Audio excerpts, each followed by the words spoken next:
The moment the story stops sounding like geopolitics and starts sounding like a takeover happens without a speech, without a crisis meeting, without a dramatic announcement. It happens with a number. Early 2025, Beijing starts slashing Russian electricity imports, and then on January 1st, 2026, it cuts them to zero. Clean, total, immediate, ignoring contracts that ran to 2037. No shouting, no public breakup, just a decision. And if that sounds like a small detail, stay with it, because that single switch tells you exactly who holds the leverage in a relationship that keeps calling itself no limits. If you want more stories like this, take 2 seconds right now to like, subscribe, comment what you think is really happening behind the official language, and share this with someone who follows geopolitics. It helps the channel, and it tells me what to dig into next. Now, here's the question everyone keeps asking, and the one most people answer backwards. If China and Russia are supposed to be equals, why do the deals keep leaving Moscow weaker, smaller, and more dependent than before? The surface story is simple. 2 powers, 1 message, partnership, strength. A united front built to challenge the West. But beneath that surface, the balance tilts fast. One side dictates the terms, sets the prices, controls the financial plumbing, and keeps the freedom to walk away. The other keeps conceding ground and keeps smiling for the cameras. This isn't a sudden betrayal, it's a long game. And the truly dangerous part is how quiet it is.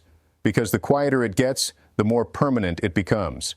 To understand why it's unraveling now, you have to understand what it was built on from the beginning. The tension didn't start with Ukraine. It didn't start with sanctions. It didn't even start with modern Russia. It goes back to the 19th century when a fading Qing dynasty signed treaties that handed vast stretches of land to the Russian Empire, territory that sits deep inside Russia today, but once belonged to China. Those losses never needed to become daily slogans in Beijing to matter. Great powers remember territory for a long time. Sometimes the memory sits quietly. Sometimes it waits, but it doesn't disappear. And that's the first theme of this story. Time. China doesn't need to rush. Russia can't afford to wait. Move forward to the Cold War. The Soviet Union and Communist China were supposed to be brothers. Yet mistrust never vanished. They fought border clashes. They pointed missiles at each other. Shared ideology didn't erase suspicion. It exposed how fragile the partnership really was. Then 1991 hits, the Soviet Union collapses, and the gap becomes structural.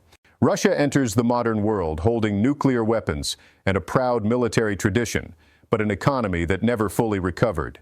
China goes the other direction. Factories, ports, trade networks, building the machinery of wealth that wraps around the planet. One country becomes increasingly shaped around selling raw materials. The other becomes increasingly shaped around selling everything else. That imbalance didn't arrive with Ukraine. It was already set, which means the pivot east was never a grand strategy. It was what happens when options vanish. After Crimea and sanctions, Moscow didn't pivot because it wanted to. It pivoted because it had to. China becomes the buyer of last resort, and Russia sells it as a choice. Pipelines get paraded as symbols of equality. Joint exercises are presented as proof of balance. Trade totals become talking points. But the flow underneath tells the truth. Russia sends oil, gas, timber, minerals. China sends finished goods, machinery, electronics, capital. One side digs things out of the ground. The other side decides what they're worth. And for a while, rising volume hides the tilt. Big numbers can hide weakness. They can buy time. They can create the illusion that the arrangement is working, until the numbers start going the wrong way.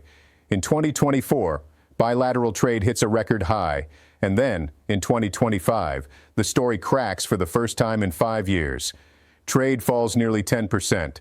Chinese exports, especially cars, drop sharply after Russian tariffs.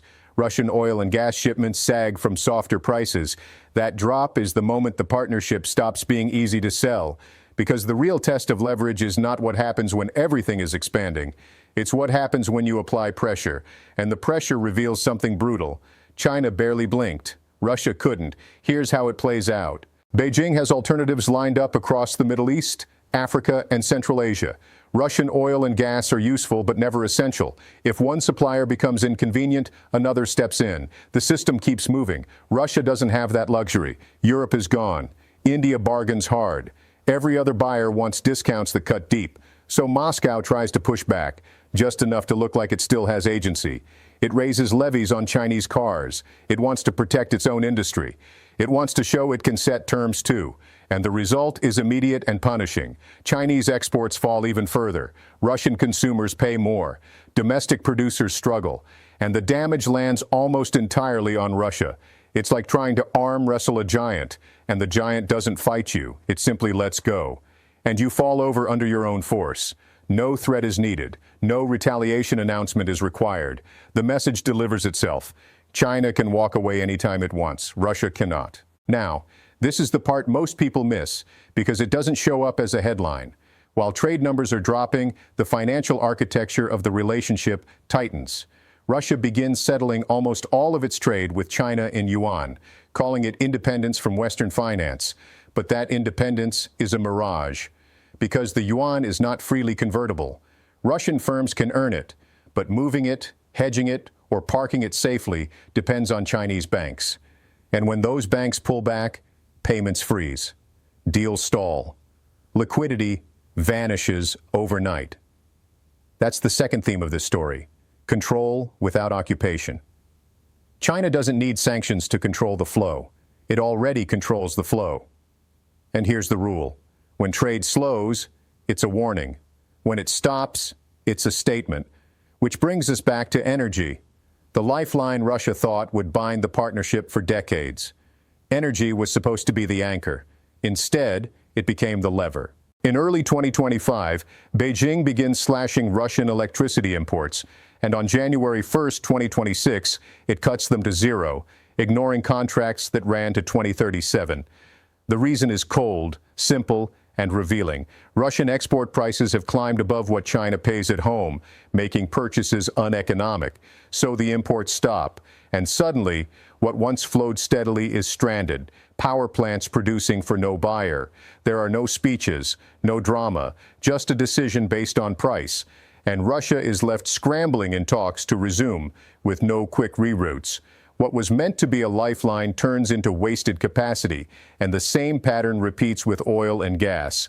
By mid-2025, Chinese firms begin pausing or reducing purchases whenever sanctions risks rise.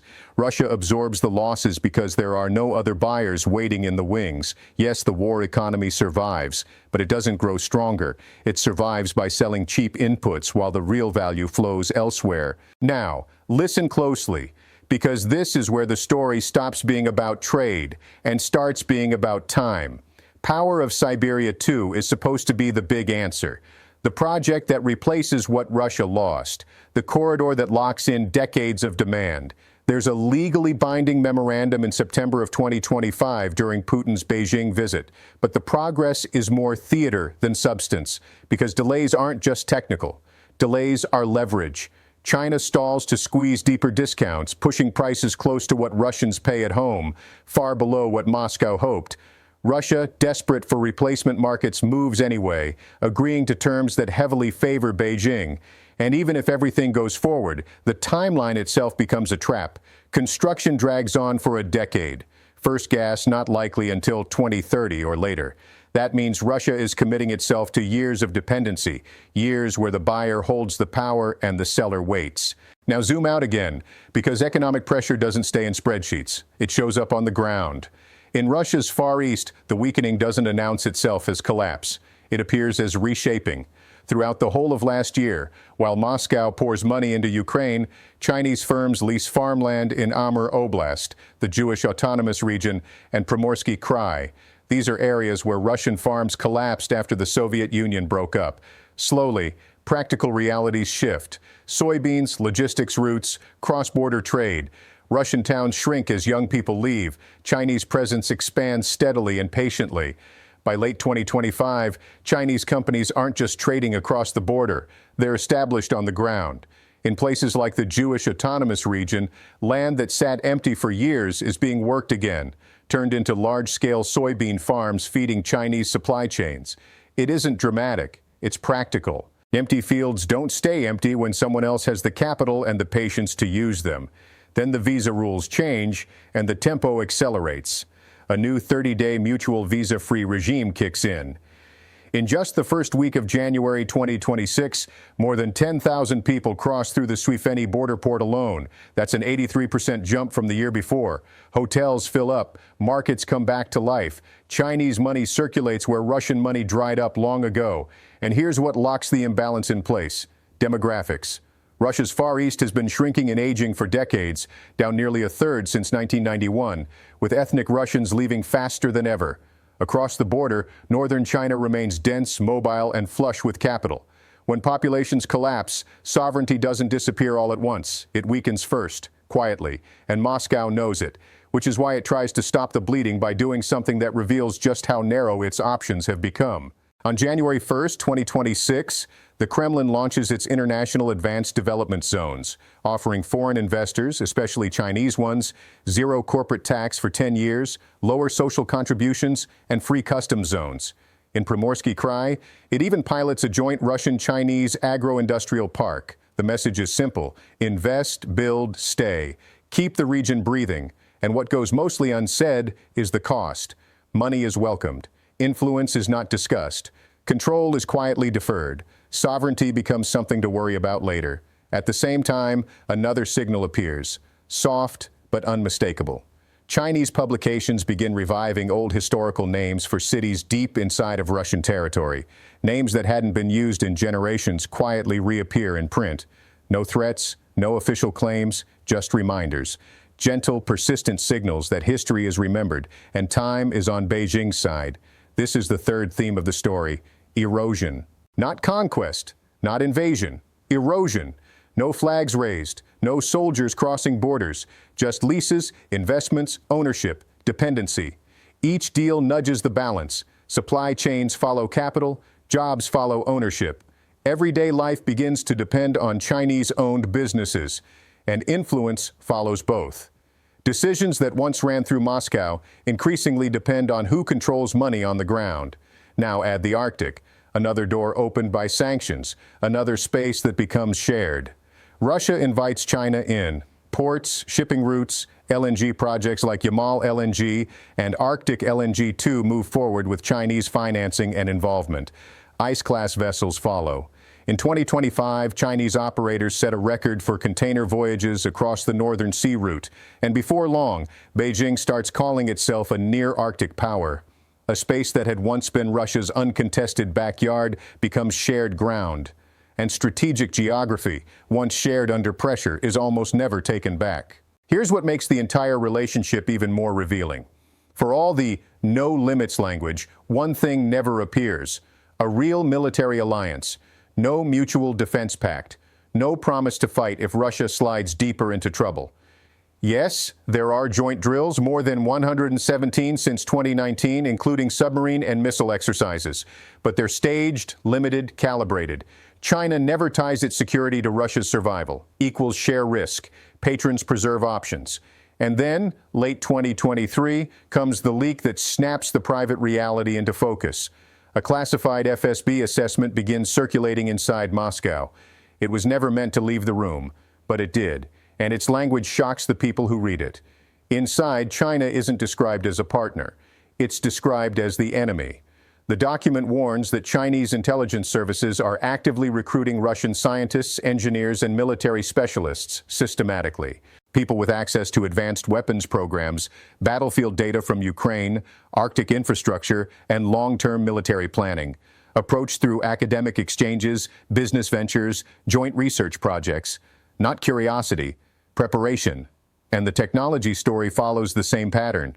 Russia increasingly relies on Chinese industrial systems it can't replicate or export competitively. At the same time, Chinese firms absorb Russian aerospace know-how, nuclear expertise, and real battlefield experience. By late 2025, Russia is even sourcing critical nuclear components from China due to domestic shortfalls. So while Russia burns through its capabilities, China maps them. Every sanction-driven weakness becomes leverage. Every concession sets a precedent. Every month the war drags on, Beijing gains leverage while paying very little, and Moscow's options narrow further. Expel Chinese personnel, risk retaliation. Tighten controls, scare off investment. Say anything publicly, shatter the image holding the relationship together, so the public language stays warm. privately trust collapses, and analysts stop avoiding the phrase that fits the structure, vassal state. Even the story of the partnership stops belonging to Russia. Across much of the global south, Chinese media frames Beijing as the steady hand and Moscow as the reckless junior partner. Praise comes with distance. Influence follows credibility. And credibility no longer flows through Moscow. Russia still speaks the language of empire. Its economy tells a different story. Raw materials go out. Finished goods come in. Pricing power sits elsewhere. Energy prices bend to Chinese buyers. Currency use shifts. Technology access depends on someone else's tolerance for risk. And by then, escape isn't realistic. Pipelines, payment systems, supply chains, settlements, these aren't quick fixes. Reorienting again would take decades. China can afford to wait. Russia can't. That's what vassalage is. Not obedience, but having no alternatives. And the irony is impossible to miss. Russia invades Ukraine to escape Western dominance, only to emerge more dependent than ever on a different power that demands quiet compliance instead of open loyalty. China plays it perfectly. It keeps Russia alive without owning the war. Trade stays open. Dual-use goods move through gray zones. The war machine limps forward while Beijing avoids responsibility. And every month it continues, the leverage deepens. Power doesn't usually fall in explosions. It drains away. One discount, one frozen payment, one contract ignored, one concession that becomes permanent because there's no way back. China didn't betray Russia overnight. It simply stopped pretending they were equals. And the evidence keeps stacking up until the label becomes hard to avoid. Russia isn't a partner. It's a junior, maybe even a vassal. So the final question isn't whether China has leverage. The leverage is already visible. In trade, in currency, in energy, on the ground, and in the private warnings Moscow circulated to itself. The only real question is this: how long will China decide that this vassal is still worth keeping? If you want to keep digging into stories like this, please like, subscribe, comment what you think the most dangerous turning point was, and share this with someone who still believes no limits means equal partners.